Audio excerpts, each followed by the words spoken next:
Some of your own supporters, including Republicans on Capitol Hill, have labeled Vice President Kamala Harris, who is the first Black and Asian American woman to serve as vice president and be on a major party ticket, as a DEI hire. Is that acceptable language to you? And will you tell those Republicans and those supporters to stop it? How do you define DEI? Go ahead. How do you define diversity, equity, and inclusion? Okay, yeah, go ahead. Is that what your definition? That is give me a literally definition the words then. Would you give me a definition DEI. of that? Give me a definition of Sir, that. I'm asking you a question, No, a you very have to direct define question. it. Define it for me, if you would. I just defined it, sir. Do you believe that Vice President Kamala Harris is only on the ticket because she is a Black woman? Well, I can say no. I think it's maybe a little bit different. So I've known her a long time indirectly, not directly very much, and she was always of Indian heritage, and she was only promoting Indian heritage. I didn't know she was Black until a number of years ago when she happened to turn Black, and now she wants to be known as Black.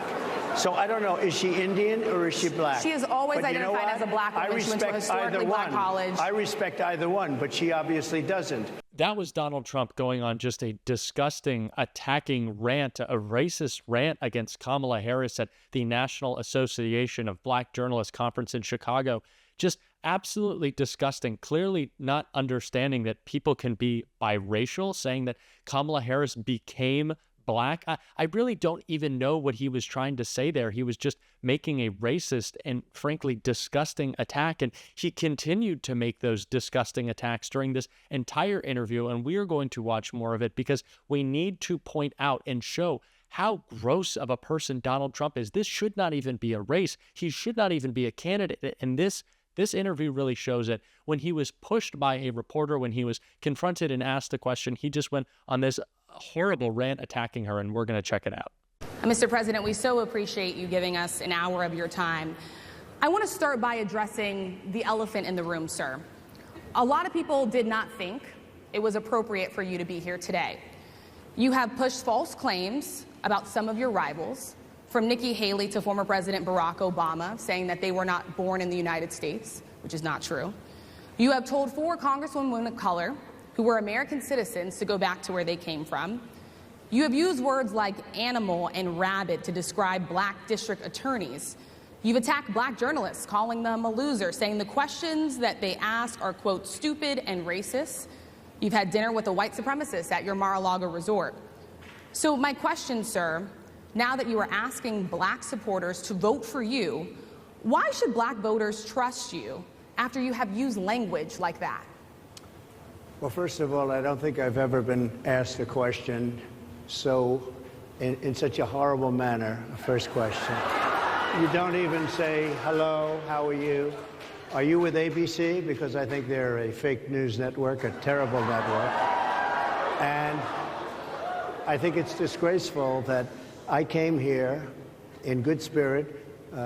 I love the Black population of this country. I've done so much for the Black population of this country. Donald Trump has always behaved this way towards reporters. It doesn't matter, but you can see that there's an extra level of anger and hate and vengefulness in him today. I think that, as we've talked about on this show, Donald Trump is clearly in cognitive decline, and we're going to show a clip in just 1 second that shows how mentally unstable he is, how deranged he is, and why he absolutely should not be in the White House. But to make an attack like that on a reporter, you can hear the audience gasp. It's just so, I don't even want to say unpresidential. It's inhumane, the way that he's treating this reporter. Don't even mind unpresidential. We're way past that. I cannot believe, I am so stunned by this interview and how disgusting it was from Donald Trump that, again, I'm kind of brought back to this place of how is this man still running for president? It's frankly unacceptable. And it's the reason that Kamala Harris is surging in the polls right now, because I think so many Americans, and I'm surprised it took this long, but are finally waking up to the fact of who Donald Trump is. I don't know why it took 8 years for us to realize how disgraceful of a human being he is. Certainly lots of us have known for a long time, but with more clips like this, it's undeniable, or more undeniable than it has been in the past. And Donald Trump was asked about another awful element of his campaign, which was J.D. Vance. He was called out for that in this interview, and let's take a look. J.D. Vance? I'm going to get my J.D. Vance question in.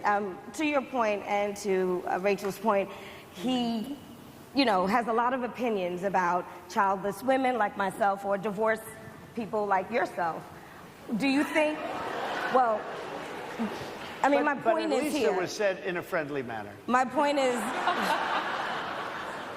do you think the Republican Party is getting a little bit too judgy about people's lives when you think about abortion or when you think about what J.D. Vance is saying?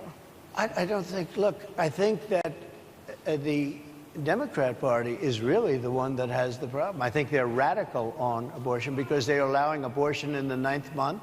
They're allowing the death of a baby after the baby is born, based on the governor of Virginia. Based on the governor of Virginia, they're allowing the death of the baby after it's born. They're allowing abortions in the 8th and 9th month. Well, Democrats have denied. I think they're right. And Donald Trump asked about J.D. Vance, unable to defend J.D. Vance, of course, because how could you defend the things that J.D. Vance has said?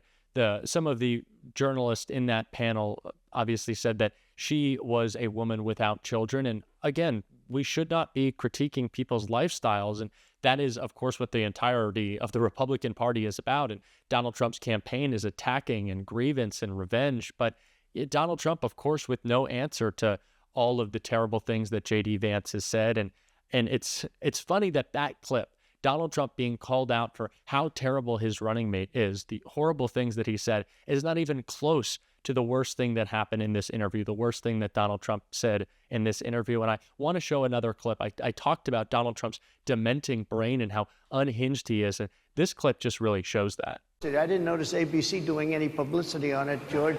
We cover you extensively, sir. I'd love to move over on to different topics. I didn't notice you do any publicity on it at all. I won the case, the biggest case. This is an attack on a political opponent. I have another one where sir, I have a hostile judge. We have you for a limited time, sir. I'd love to move on to different topics. No, excuse you. You're the one that held me up at 35 minutes, just so you understand.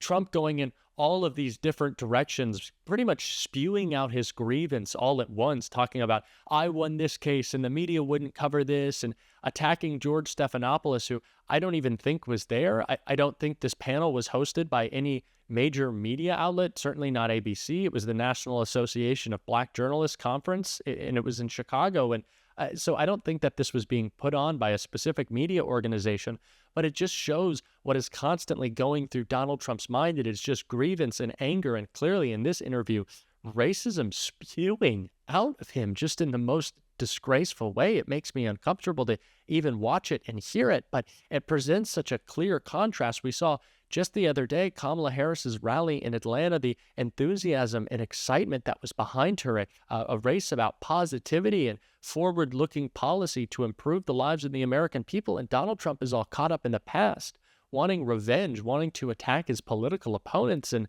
it's just such a clear contrast. And our friends at the Lincoln Project put together a great little ad showing this contrast that I think is important to play right now. But now we are a nation in decline. We are a failing nation. We are a nation that has lost its confidence, its willpower. Do we want to live in a country of freedom, compassion, and rule of law, or a country of chaos, fear, and hate? And here's the beauty of this moment. We each have the power to answer that question. We are not going back. Not going back. We're not going back. We are not going back. That is the difference in this race. Donald Trump is looking at the past, and he's looking at the past in the most disgusting way, as we can see, and Kamala Harris is looking towards a positive future.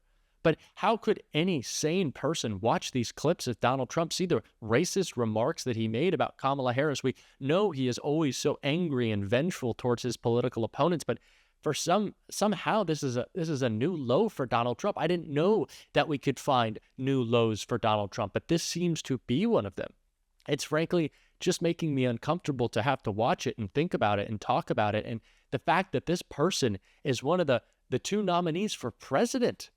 How did we get to this place? And this needs to be called out. I hope this interview is just shared far and wide, and everyone who can see it does see it. Everyone who is considering voting for Donald Trump does see it, because how could you vote for this person? How could you tell your friends, your family, your children that you voted for Donald Trump, this person? It's just disgraceful, and I'm so glad that we are seeing this movement towards Kamala Harris, and that Donald Trump is collapsing in the polls right now, because this person should never have become president, but we cannot allow them to become president again.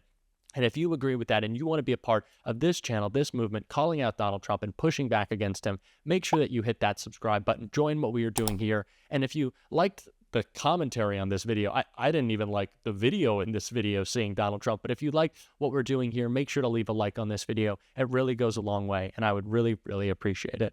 And until next time, I'll see you soon.